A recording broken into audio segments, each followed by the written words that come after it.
Our beloved Boss Mike Cervera. O eto, pasok!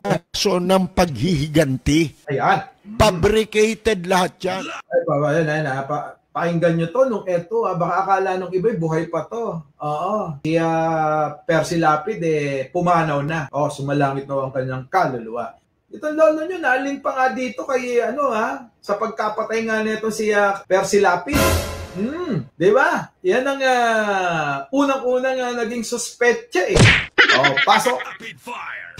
Magandang gabi po mga kaibigan. Muling sumasa inyo ang palatuntunang Rapid Fire.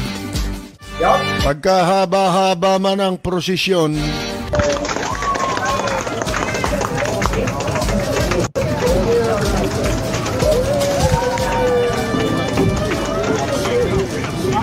ano ba ang pinagmulan ng kaso ni Dilima sa palagay ninyo? Ang pinagmulan ng kaso ni Dilima, bago kayo dumaldal ng mga troll, yan ay nagsimula nung paimbestigahan ni Dilima bilang CHR o Chairman ng Commission on Human Rights. Itinalaga siya ni Gloria, di ba? Pinaimbestigahan niya yung Davao Death Squad. Pangalawa, yan ay concerted effort ni Duterte yan at saka ni Gloria Macapagal. Silang dalawa ang nasa likod nito. Dahil sila ang may motibo. Ngayon, bakit sila ang may motibo?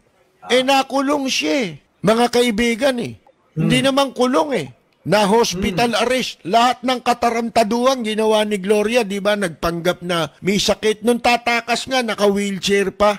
Parang nakakuyungkong na lang, di ba? Isip mo, presidente ka, ganun ang itsura mo.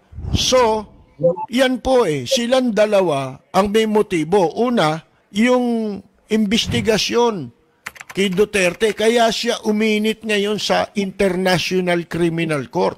Mga kaibigan, dahil mapapansin ang mga balita ngayon naka web nasa internet kagad di ba? Kaya nalalaman kagad. Di ba nag-gather ng ebidensya itong si Dilima? Yan ang pinagmulan. Madalit sabi, ang kaso ni Dilima ay kaso ng paghihiganti. Fabricated lahat yan. Sabi naman nung gago na nagko-komentaryo sa nagko-comment. Palibasa, comment lang ng comment Sino kaya yun? Parang kilala nyo yun, kilala nyo yun. Taloy, syempre, sino pa ba, di ba? Kala nila lahat may kabuluhan. Wala naman kayong kabuluhan Kaya lang gusto kong maintindihan ng mga tanga. Ang kaso lang nga niya ni Dilimang na-dismiss sa ombudsman Ano naman yun bailable naman yun wala namang kaugnayan sa droga yun yun ang akala mo. Kung ikaw ang paniniwalaan, mag-iiba, batas natin. Oo nga. Kasi nga daw, ganito yun. Tatawa ako dito. Kasi siyempre yung mga dyan, yung mga vloggers dyan, at saka yung mga nagko-comment na mga makalolo nyo, ginagawa pa rin nilang ginagawa pa rin nila ng katwiran yung pagkakadismiss nga na ibang mga kaso ni Dilima na ngayon ay iisa na lang at mukhang mauuwi rin sa wala. Yun po yun hindi naman binabanggit yung mga pangalan ni Yumaong ka Percy di ba? Pero kilala nyo yung mga yun. Araw-araw yun nasa live. Di ba? Tanong nyo pa kay Jenner Big TV, alam niya yun. Ang pinag-uusapan dito, credibility. Unang-una, ang testigo nila, puro kriminal nakakulong. Pwede ba yun? Abogado rin si Dilima, sinasabi ni Dilima, labag sa batas yan, yung gagamit ka ng testigo, kriminal, nakakulong. Siyempre, yung kriminal nga naman, na nakakulong, walang yung kalaban-laban yun, under duress yun. Ibig sabihin wala siyang pagpipilian kung hindi sumunod dahil nakataya ang kanyang buhay. Mga kaibigan, tama. Syempre nga naman, ano magagawa nung nakakulong? Diba? Kapag ka ikaw ay binantaan, kapag ka ikaw ay ginipit, kapag ka ikaw ay tinakot, na yun naman lagi yung alam ng lolo nyo, manakot ng manakot. Ganun talaga. Ano pa ang wala na silang pagpipilian, wala na silang option, kundi sige na lang, diba? Kaysa naman mategi bam-bam sila doon. Diba? Syempre sige na lang. Kaysa nga naman magkamatay sila lahat dyan. Tuloy. Sa ombudsman na niya, di ba? Bribery lang yung bailable. Ang hindi nila naintindihan doon, itong testigo, yung mga testigo, sinabi ng ombudsman na,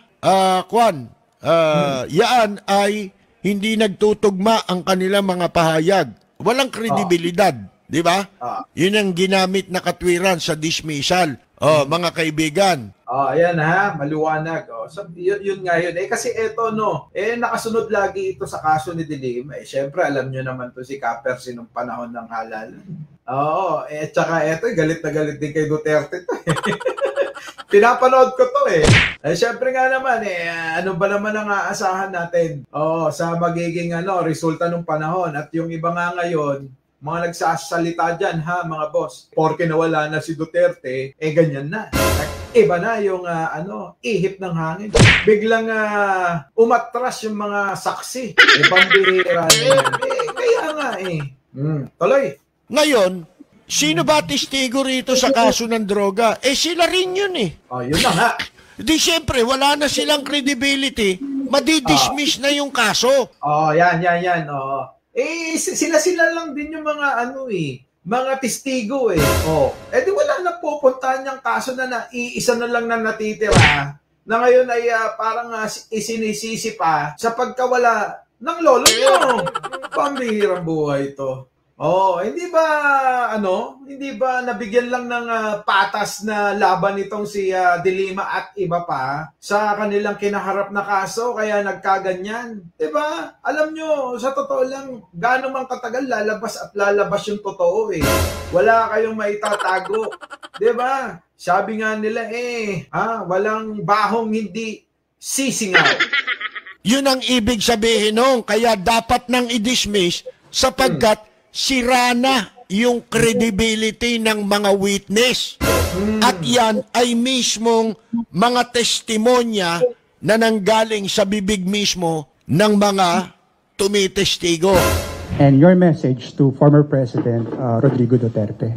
First, yung message ko kay former President Duterte, isa lang, God forgive him and God bless him. Yun lang muna ngayon. Marami pa akong pwedeng sabihin sa kanya.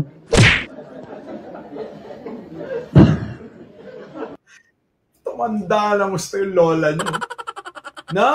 Mukhang hindi na ito makakapag-twerk. Muntik mabulok sa kulungan Diba? Pero wag muna. I don't want to be so, I don't want to be political sounding tonight because this is a moment of joy. This is, a triumphant moment for me. So I, as much as possible, I want to be gracious. And so yun na lang muna. God forgive him and God bless him. Parang confident na si lola nyo na talagang wala na, di ba? Wala na mangyayari doon sa kaso. Kita nyo naman, alam nyo, mababasa nyo sa pagsasalita ng tao kung ano yung gustong sabihin, di ba? At ano yung gustong ipatungkol, basang-basa mo. Wala Mukhang wala nang patutunguhan itong kaso na to. Mawawalan sala siguro. Sana mabigyan pa ng pagkakataon habang dinidinig pa. Meron pang pagkakataon. Baka naman may idadagdag pa yung kampo ni Duterte, baka wala na nga. Wala nang pag-asa kahit sino pa yung iharap nila. Kahit si Xi Jinping pa. Tuloy. He knows what he did today, I suppose. Totoo naman yun. Alam nyo sa isang ganyan mga issue na hindi maunawaan at hindi maano ng mga tao kung ano ba talaga yung totoo. Sa dalawang nagbabatuhan, alam nila yan kung ano totoo sa isa't isa. Sa palagay ninyo, yung sinasabi ni De Lima na alam niya yung totoo. Sinasabi niya, binabato niya kay Duterte. Sa lolo niya. Malamang na alam niya. Kung pinersonal siya, tulad na nga sinasabi ni Ka-Percy, di ba? Ano yun? Muli, magandang umaga, magandang hapon, at magandang gabi sa mandako ng mundo. Naroon kayo. Siyempre, magandang buhay na rin para sa ating lahat. Our beloved Boss Mike Savera.